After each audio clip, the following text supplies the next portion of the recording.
Hi guys, and welcome back to another art tutorial. Today we're going to be working on our color wheel using paint. So what you're going to need is your worksheet that will have this, your little color wheel. And for mine, I don't have it labeled. Yours will be labeled to help you know each step you're supposed to do. But for mine, I just kind of threw it together. So colors that you are going to only be using for this tutorial is going to be red, yellow, and you guessed it, blue. The three primary colors.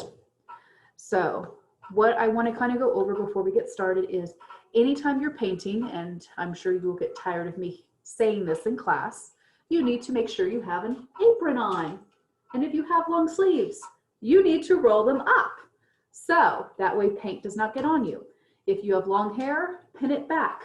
If you have short hair like mine, you're fine. Don't worry about it. So all right, so I'm going to bring the camera down so you can see what's kind of going on, and I'll go over all my materials, my tools, and get us started from there. Okay. All right, so what I have in front of me is my paper that has the circle cut up into 12 parts. I have my 3 paints that I'm going to be using. I have my water cup. I have my paintbrush, a paper towel to dab it on, and my palette knife. A lot of people don't recognize what this is. It's usually metal or plastic. A palette knife is really helpful whenever you're scooping up paint and having to mix it. This way, instead of mixing it with a paintbrush, you're not damaging the bristles or anything, especially up here. So for this tutorial, and only because of this tutorial, I'm using one of my white dishes instead of a normal palette for you to see this, because my normal palette, and I will show you what it looks like, is not very clean. Has a lot of dry paint over the years. So I figured this may not be as easy for you to see what's happening when I'm mixing paint. So we're gonna use the white paint or plate, yeah. All right, so before I get started, a couple things I wanna think about is I wanna do my primaries first. It's the easiest thing to get out of the way on the actual chart. So what I'm going to do is grab my pencil and that, okay.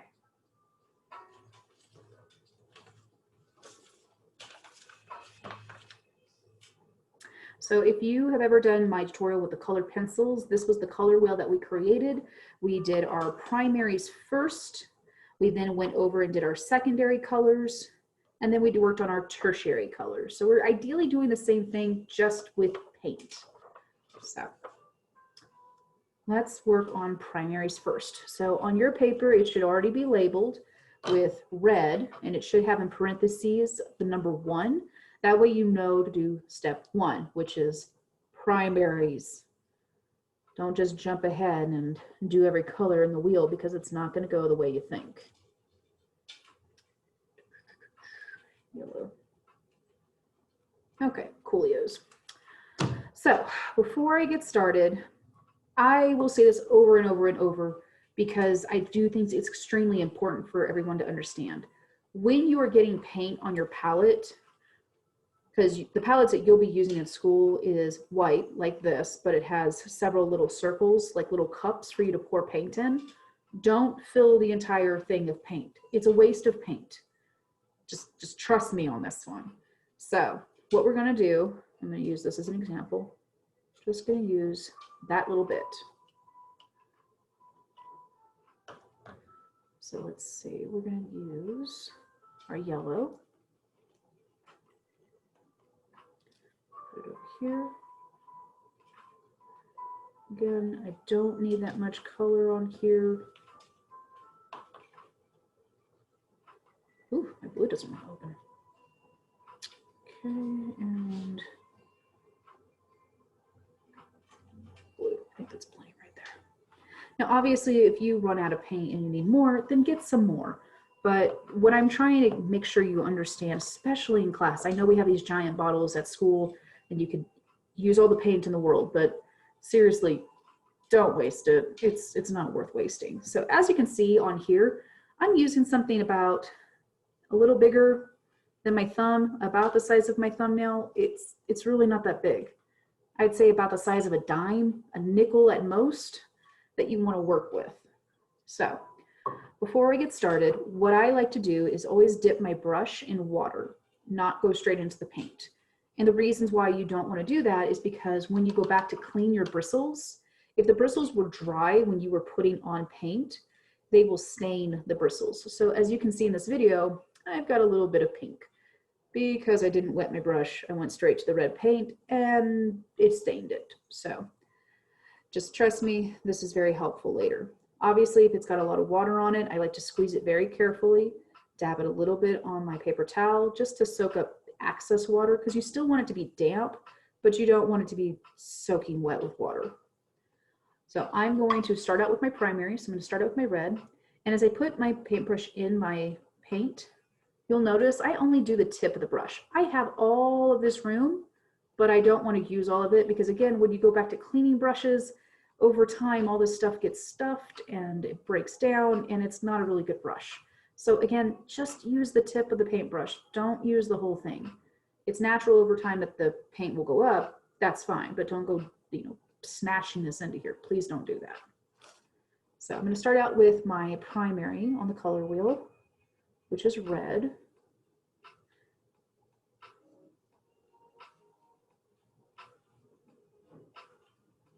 If I need a little bit more paint, just go back and get a little bit more.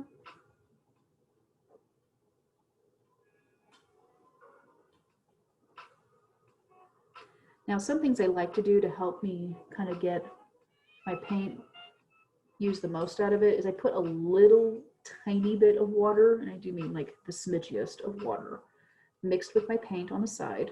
And that's where you usually see the paint kind of go up a little bit on the brush. But the reason I do that is so that I can use as much of that little bit of paint as I can and cover more area. Because if I just go with my dry, I'm going to be using a lot more paint than I should. So let's get that in there. It's okay if you go over a little bit on the lines. It's nothing in the world. But again, you're just trying to fill in your little pie chart with your paint. Go back in a little bit more.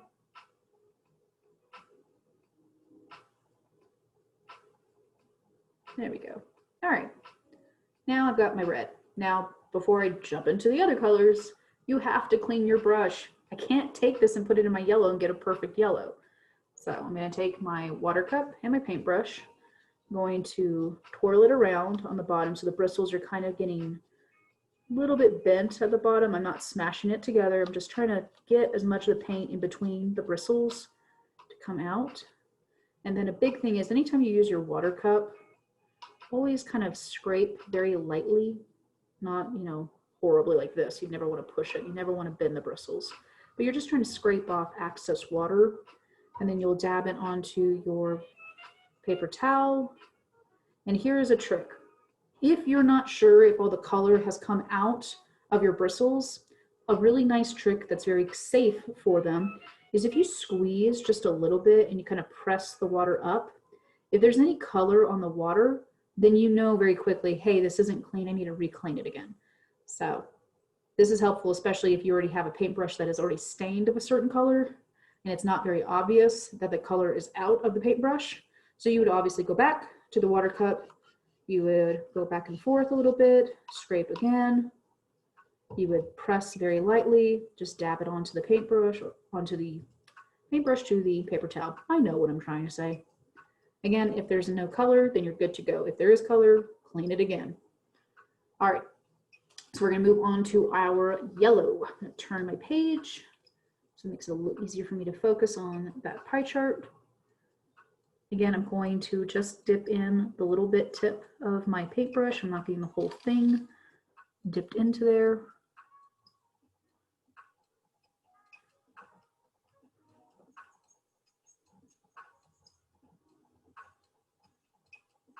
So what I'm doing a little bit differently than the red is I'm going through and I'm going to just go ahead and outline my little pie chart of the area that I'm painting. And that way, all I have to do is just focus on filling in the center. Again, if the paint isn't really getting as far as you need it to, it's okay to get a little bit of water and paint mixed together. Not a lot, just a little bit. And use that to help fill in the pie chart.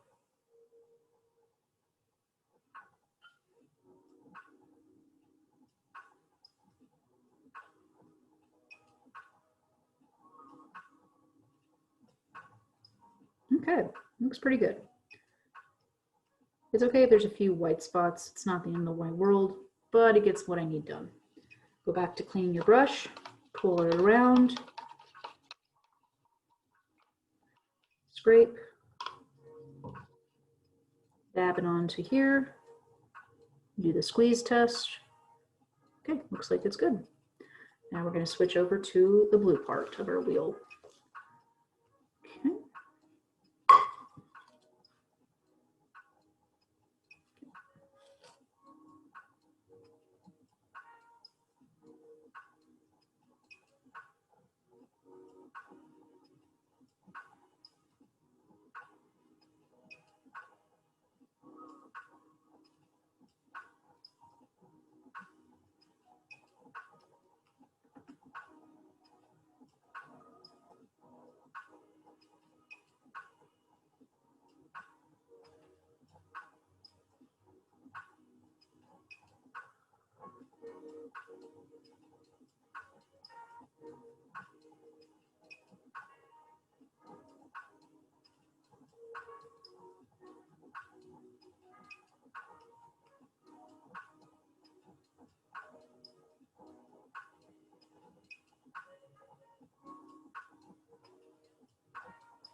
All right, I think we're good.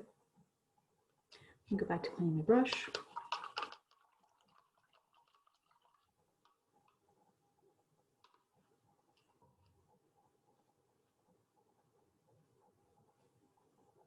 Okay, we're good. So let me show you what we have so far. So we have our primary colors on our painting paper. We have a red, yellow, and blue. And as you can tell, there's no colors mixed in, meaning that I cleaned my brush properly from the beginning so that I didn't have any mixtures in between. Also, I didn't use very much paint for this, so that's awesome. So what I'm going to do next is we're going to work on our secondary colors. And if you remember what the secondaries are, that's going to be our orange, which has the number 2 in parentheses.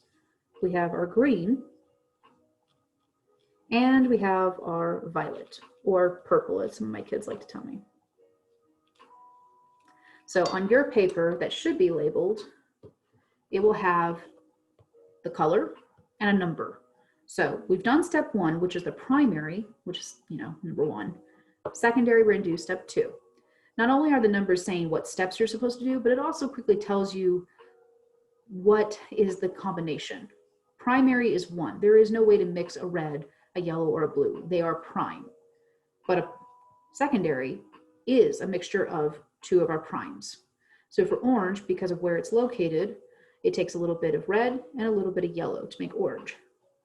Yellow and blue make green, and red and blue make violet. So now I'm going to show you how to mix your paints before we actually use it. Now, if you recall, you have a palette knife. It might be plastic or it might be metal. So mine, I obviously didn't clean off very well. It's got a lot of dry paint on it, so I'm not too worried about that. I want to start out with my orange. So what I'm going to do is use the palette knife and just take a little bit of my paint, not very much, just enough.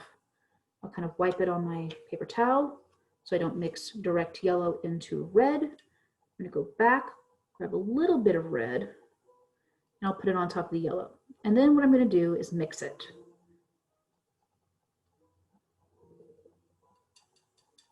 And you want to use as much of the paint that you're mixing together, because if you have too much red or too much yellow on different sides of this, it's not really going to get a good consistency.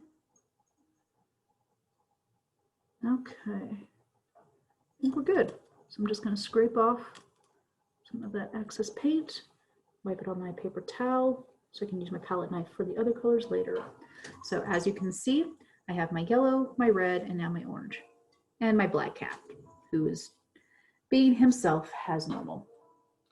So what I'm going to do, because I don't want this to dry too quickly, I'm going to go ahead and use that paint to do my orange. So I'm going to turn the orange towards me.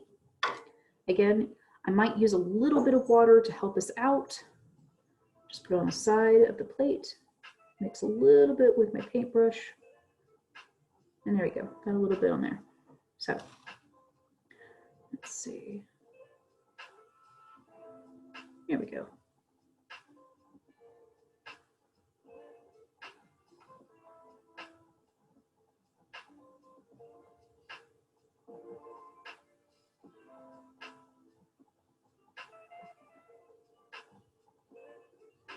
All right, there we go. Got orange done pretty quick. A lot of it's usually because I use a lot of water, so it's a little bit, I guess, diluted, but it still gives the effect that we need to see on these.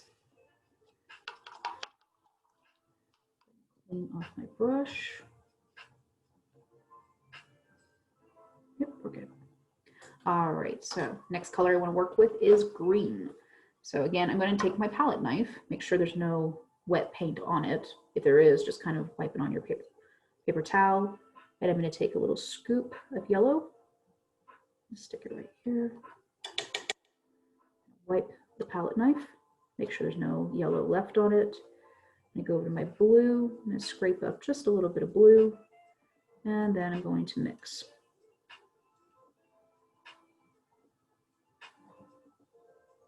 Now let's say when you're doing your mixing, you're like, that's not really what I was looking for. That's like way too dark. I need a lighter green. So usually when you're mixing a bright color and a dark color together, I recommend that you just do a little bit of dark and a little bit more light from the beginning because you can make it dark. Now that doesn't mean that you can't go back and make it lighter. Unlike colored pencils, what we can do with our paint is easily go back, grab a little bit of our yellow, and mix. And this will brighten up that green. There we go. It's much better. Okay, let's go ahead and wipe that on. Palette knife, get a paper, get a little bit of water, just a little bit. There we go. Get the tip of the brush. Here we go.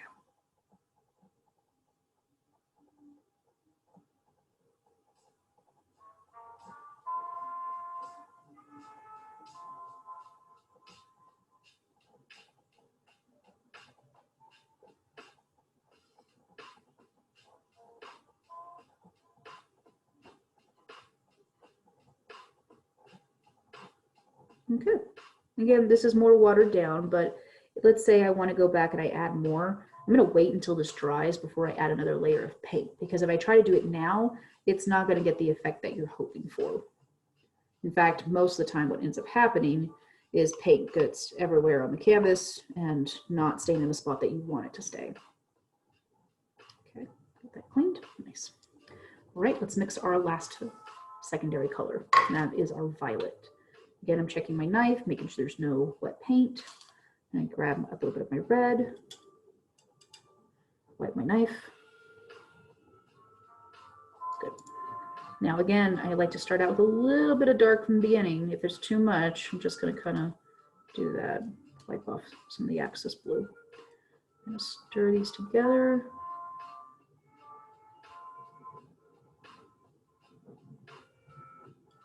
Here we go.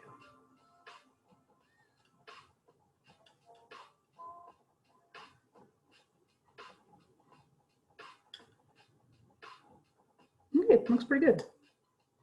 I'm going to wipe off the knife. Good. Okay, let's get our paper. Get a little bit of water. There we go. Grab the tip of that.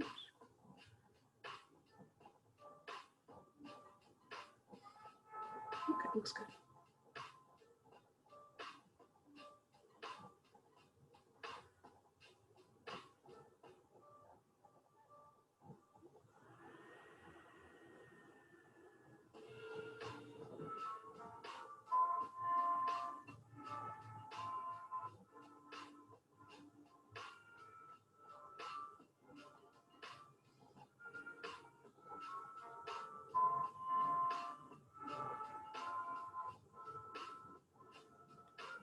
There we go.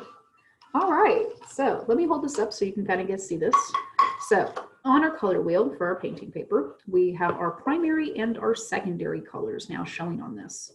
And as you can tell on my plate, it's pretty similar.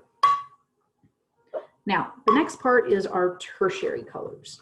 And if you ever recall from when we talked about the color wheel during our drawing unit, when we were mixing colors with our colored pencils, tertiary is a mixture between a primary and a secondary color. So as an example, if you ever look at yours, it should have it written, like on the very first one, it says red, orange. And it has the number 3 because tertiary stands for 3. And the main thing about when you're doing this, if you recall, whatever the first word is, such as red, you're going to use more red in your orange, not yellow. So I'm going to go ahead and label all of these real quick so I know where I'm following everything. Okay. Yellow, green.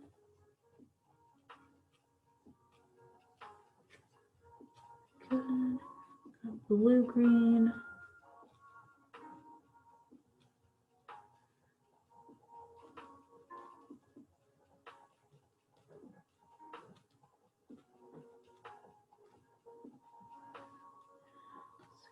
Red. Alrighty, cool. So since you look at your palette, what you already have both your primary and your secondary colors here. So instead of you mixing red and yellow again and then adding more red, you can actually just use what you already have on your plate. So I'm going to use my knife again on here. And because I want to start out with my red orange, which is my first tertiary color on this wheel, I'm not going to use all this orange. That's the last thing I want to do. So I'm just going to take a little smidge if I can, depending on how much paint I have left. Probably don't have very much. I'm just going to scrape some of this. Get all that. Mix it over here. Take a little bit of my red and mix them together. Okay. So I have it next to my orange, and this way I can kind of see if it's much darker or not. But I think we're pretty good on that. I'm going to wipe the knife and get my paintbrush. This is where it's really helpful if you do add a little bit of water with your paint, so that way you can stretch as much of that use as possible. So again, I'm going to get a little bit of paint on here, move my paper over here so we can get that painted. Okay.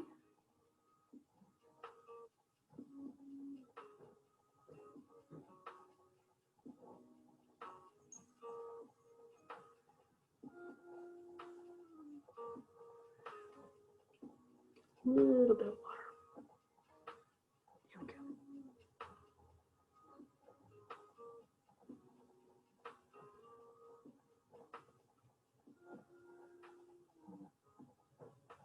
Okay, there. So you can already kind of see that difference I'm talking about, guys. So we have our red, we have our orange, but then we have our red orange, where you can clearly see there's a little bit more red tones in here. So let's continue. We're going to do now our yellow orange. And yellow being the first word, we're going to be using more yellow. So I'm going to take my knife, and I have this little bit of orange already on my palette that I left over from here. I'm just going to take a little bit of my yellow if I can, scrape up just a bit, and mix that in with my orange. There we go.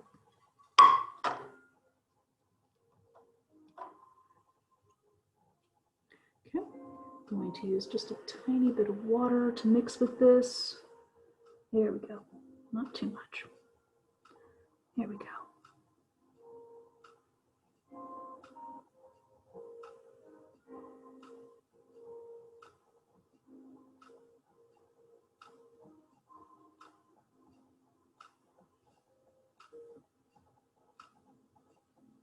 All right, and there we go.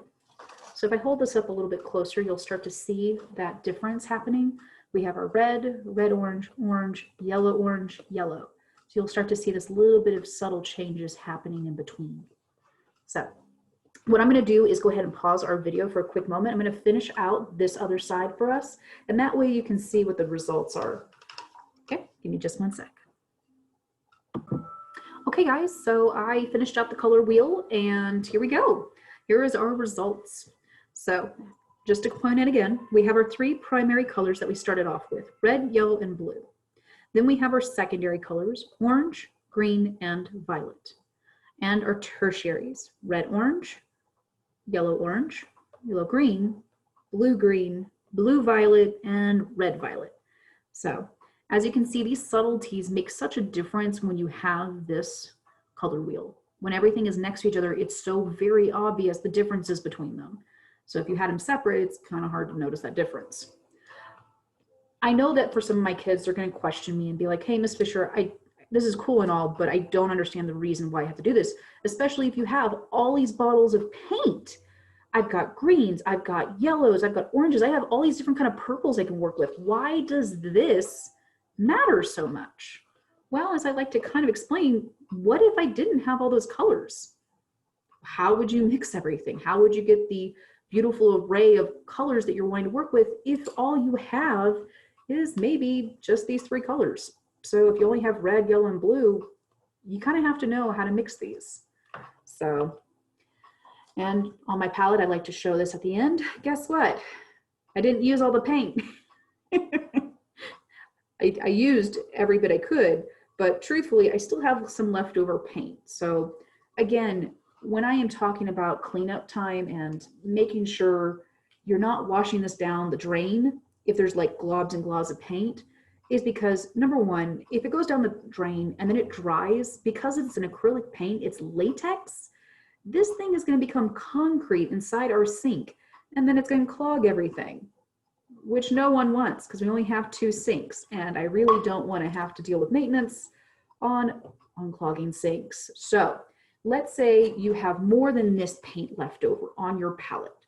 You're going to take either a plastic lid and cover it and put it to the side in the palette station, or if there isn't any lids and you still have a lot of paint, take aluminum foil, put your name on it. Maybe you can use it the next time you come in. But again, don't waste paint. As you can see, maybe I had too much paint in the end. So maybe I might use less next time I do this tutorial. But I still find it to be extremely helpful just to understand how to use these skill sets in the future, okay? So again, if you get stuck on this tutorial and you're only able to do this remotely, send me a message on Schoology. Send me an email. Trust me, I'll get it, so long as you type it in properly. Don't type it in incorrectly. So, all right, well, I hope you enjoyed this tutorial. I know it was a little long and tedious, but trust me, it is worth knowing how to do this properly before you just jump in and then mess it up and then cry. So I hope you'll have a wonderful day, and I look forward to seeing y'all next time. Okay? See you then. Bye.